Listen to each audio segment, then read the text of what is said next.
जय श्री राधे कृष्णा दोस्तों। एक बार एक शिव भक्त अपने गांव से केदारनाथ धाम की यात्रा पर निकला। पहले यातायात की सुविधाएं तो थी नहीं, वो पैदल ही निकल पड़ा।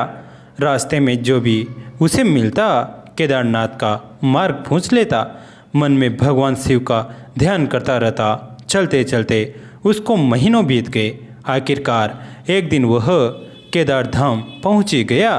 केदारनाथ में मंदिर के द्वार 6 महीने खुलते हैं और 6 महीने बंद रहते हैं। वह उस समय पर पहुंचा जब मंदिर के द्वार बंद हो रहे थे। पंडित जी को उसने बताया वह बहुत दूर से महीनों की यात्रा करके आया है। पंडित जी से प्रार्थना की, कृपा करके दरवाजे खोलकर प्रभु के दर्शन करवा दीजिए। लेकिन वहाँ का तो नियम है, एक बार बंद तो बंद, नियम तो नियम होता है। वह बहुत रोया, बार बार भगवान शिव को याद किया कि प्रभु बस एक बार दर्शन करा दो। वह प्रार्थना कर ही रहा था सभी से, लेकिन किसी ने भी उसकी नहीं सुनी। पंडित जी बोले, अब यहाँ 6 महीने बाद आना। 6 महीने बाद यहाँ के दरवाजे खुलेंगे। यहाँ 6 महीने बर्फ और ठंड पड़ती हैं और सभी जन वहाँ से चले गए। वह वहीं पर रोता रहा। रोते रोते रात होने लगी, चारों तरफ अंधेरा हो गया। लेकिन उसे विश्वास था अपने शिव पर कि वो जरूर कृपा करेंगे। उसे बहुत भूख और प्यास भी लग रही थी। उसने किसी की आने की आहट सुनी।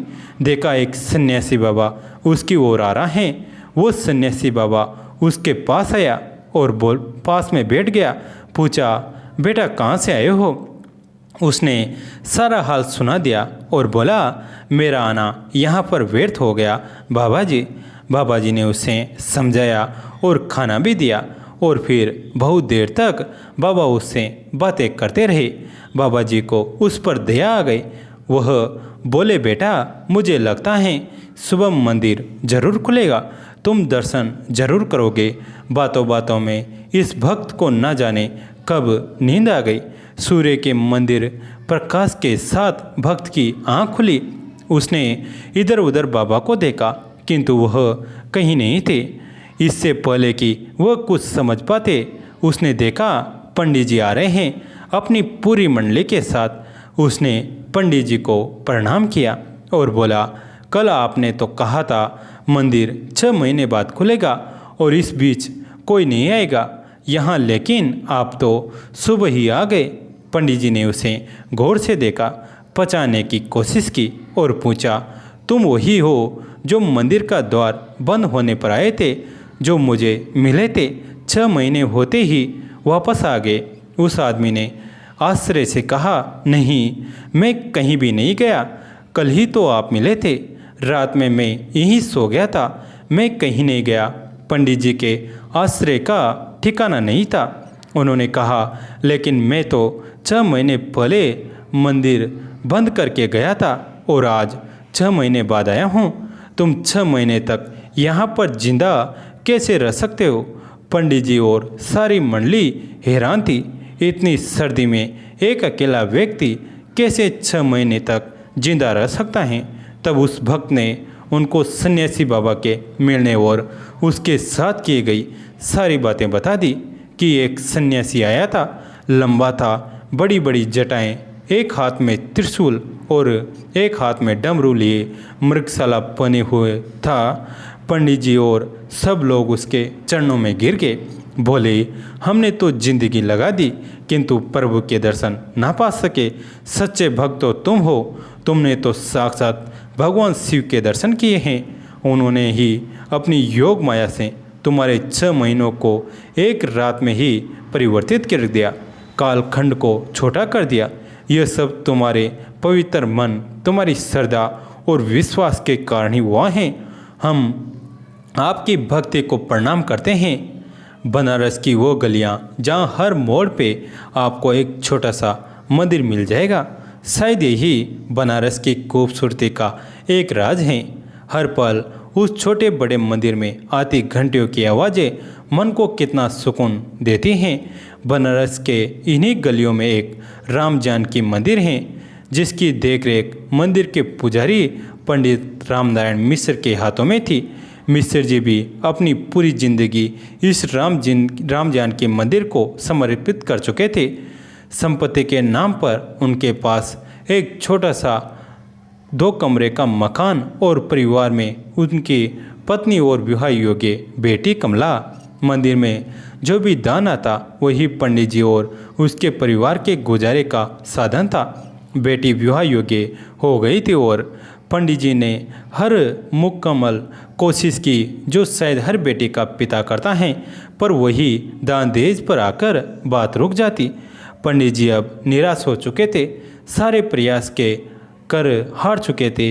एक दिन मंदिर में दोपहर के समय जब भीड़ न के बराबर होती हैं, उस समय चुपचाप राम सीता की प्रतिमा के सामने आंखें बंद किए अपनी बेटी के भविष्य के बारे में सोचते हुए उनकी आंखों से आंसू बहे जा रहे थे।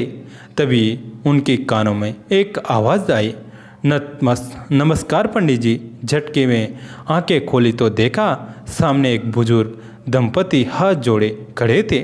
पंडित जी ने बैठने का आग्रह किया। पंडित जी ने गौर किया कि वो वृद्ध दंपति देखने में किसी अच्छे घर के लगते थे। दोनों के चेहरे पर एक सुंदर सी आभा झलक रही थी। पंडित जी, आपसे एक जरूरी बात करनी है। वृद्ध पुरुष की आवाज़ सुनकर पंडित जी की तंत्रा टूटी। हाँ हाँ कहिए श्रीमान, पंडित जी ने कहा।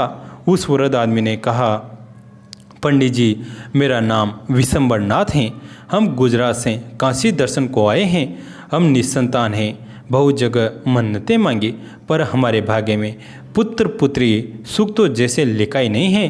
बहुत सालों से हमने एक मन्नत मांगी हुई है, एक गरीब कन्या का विवाह कराना है, कन्यादान करना है।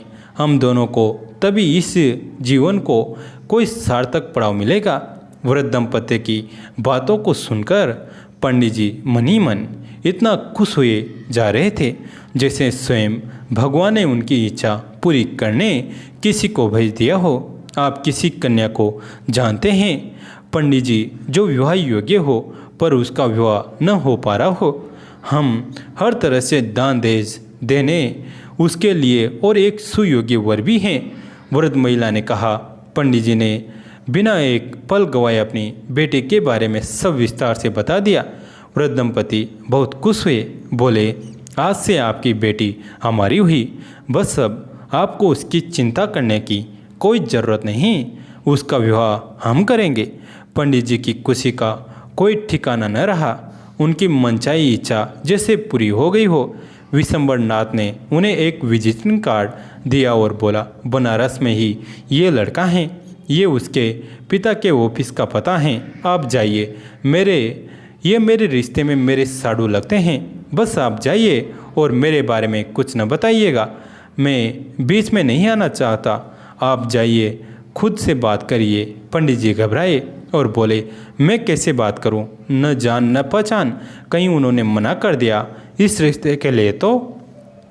वृद्ध दंपति ने मुस्कुराते हुए आश्वासन दिया कि आप जाइए तो सही। लड़के के पिता का स्वभाव बहुत अच्छा है, वो आपको मना नहीं करेंगे।